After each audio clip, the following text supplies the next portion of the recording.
Hi, this is Christy from Back to the Bar. You've probably heard about GLP-1 weight loss medications and the side effects that can come with jumping in too fast. That's why I Love Noom makes getting started easy. Their microdose GLP-1 program begins with a smaller dose and gradually scales up based on how your body reacts. The Noom GLP-1 microdose program starts at $99 and is delivered to your door in 7 days. Start your microdose GLP-1 journey today at Noom.com. That's Noom.com. Noom, micro changes, big results. Average weight loss 8 pounds in first month. Meds and personalization based on clinical need and not available to all individuals. Medications are not reviewed by FDA for safety, efficacy, or quality. Pricing based on first month only. Amazon One Medical presents Painful Thoughts. I've been on hold to make a doctor's appointment for 23 minutes now. The automated voice has told me 47 times that my call is very important to them. I'm starting to think that they don't think my call is important at all. With Amazon One Medical 24/7 virtual care, you'll get help fast without having to remain on the line to make an appointment. Amazon One Medical. Healthcare just got less painful. On today's Smart 7, the coalition of the willing steps up for Ukraine, US won't give up on Greenland, and much more. It's Wednesday, 7th of January, it's Bobblehead Day, and happy birthday, Lewis Hamilton. The Smart 7. It's news, but not the news.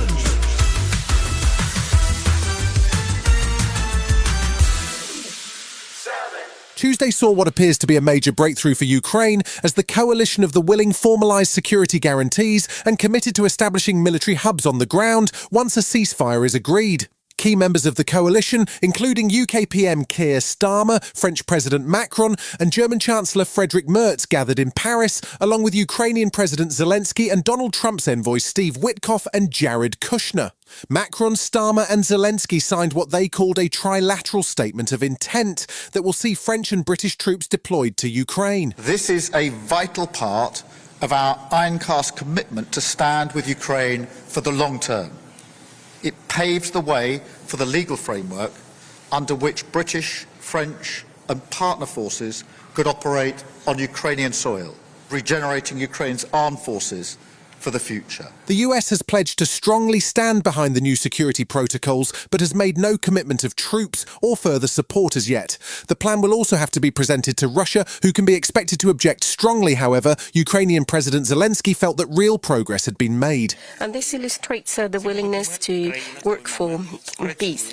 And we want to be ready so that when diplomacy reaches peace, we can place the forces of the coalition of the willing.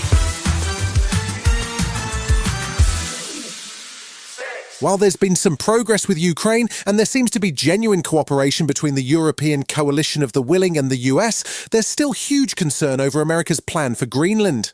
Deputy Chief of Staff to Donald Trump, Stephen Miller, was on Fox News, making clear that his boss has not given up on his desire to have control of the Danish territory. It has been the formal position of the U.S. government since the beginning of this administration, frankly, going back into the previous Trump administration, that Greenland should be part of the United States.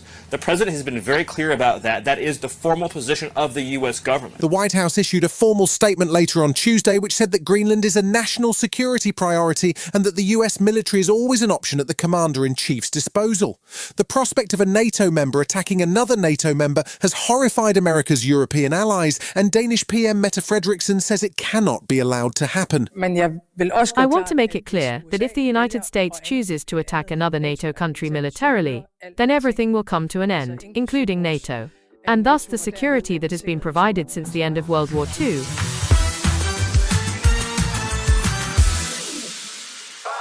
The US Congress was back in session on Tuesday with one major item on the agenda, Venezuela.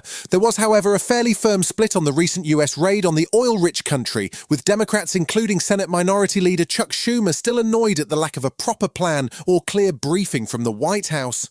Donald Trump addressed the Republican members at the newly renamed Trump Kennedy Center, praising the brilliant military operation while acknowledging that many Cubans were killed and also announcing that Venezuela would turn over 50 million barrels of oil to the US. Meanwhile, the official opposition leader of Venezuela, Maria Corina Machado, was busy trying to get into Donald's good books by offering to share her Nobel Peace Prize with the US president. I certainly would love to be able to personally tell him that we believe the Venezuelan people, because this is a prize of the Venezuelan people, certainly want to give it to him and share it with them.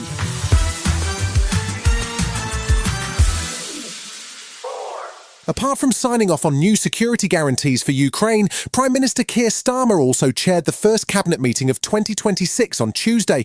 With Labour behind reform in the polls, ministers got a good talking to from the PM's Chief of Staff, Morgan McSweeney, who urged them to reconnect emotionally with voters, according to The Guardian. The latest polls also have the Tories ahead of Labour, but Starmer was determined that if his government stays focused on driving down the cost of living, that Labour supporters will return to the party. Yes, there's a world of uncertainty and upheaval, but tackling the cost of living remains and must remain our focus. Still to come on today's Smart 7 in association with Metro, Forest surprise West Ham, and Hugh Jackman strikes again, right after this. Hi, this is Christy from Back to the Bar. You've probably heard about GLP-1 weight loss medications and the side effects that can come with jumping in too fast. That's why I Love Noom makes getting started easy. Their microdose GLP-1 program begins with a smaller dose and gradually scales up based on how your body reacts. The Noom GLP-1 microdose program starts at $99 and is delivered to your door in 7 days. Start your microdose GLP-1 journey today at Noom.com. That's Noom.com. Noom, micro changes, big results. Average weight loss 8 pounds in first month. Meds and personalization based on clinical need and not available to all individuals. Medications are not reviewed by FDA for safety, efficacy, or quality. Pricing based on first month only.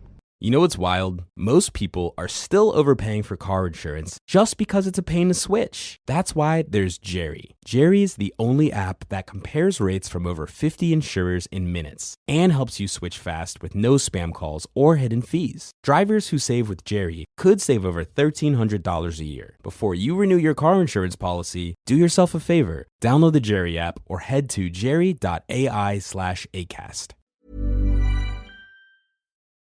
Welcome back.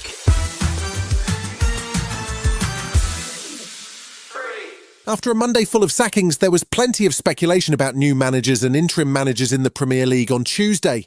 Chelsea have appointed Liam Rowe Sr. as their head coach. The former player has been managing Chelsea's sister club Strasbourg and has signed a 6.5-year deal. At Man United, Darren Fletcher is currently in the interim role, but the club seemed keen to re-sign former manager Ole Gunnar Solskjaer for a longer interim stint. Tuesday night also saw actual football as two sides in need of points faced off, with West Ham hosting Nottingham Forest. West Ham took an early lead, but two second-half goals from Forest got them all 3 points and put them 7 points clear of the relegation zone, to the delight of manager Sean Dyche. And we wanted to come out the right side of it, and we have, so I'm very pleased with the not so much the performance, but the grit and determination of a team to find a way to win, and that's often a powerful thing over a season. You're going to need that, and I think we've shown that today.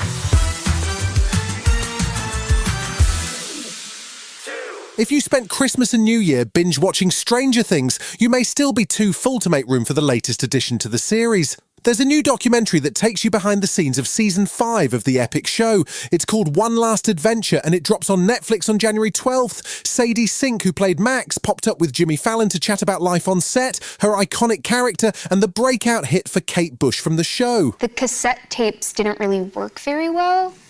So I just remember it kind of being a muffled, distorted version of Running Up That Hill. I mean, it's a great song. Great song. And it's perfect for that moment and the yes, character. And you were perfect with it. Thank you. Love that.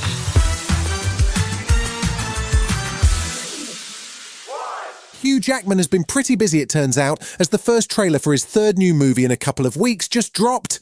We've seen him as a Neil Diamond impersonator and as a murdered shepherd in what they're calling the world's first herder mystery, but he's also the star of gritty new medieval action thriller The Death of Robin Hood.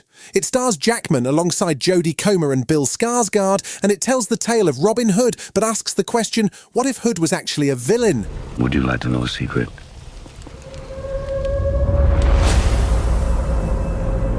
People speak of Robin Hood, tell his stories. They're all lies. He was not a hero. You were a murderous brigand. You've been listening to The Smart 7. We'll be back tomorrow at 7 a.m. Hit that follow button and have a great day. Give us 7 minutes, we'll give you the world.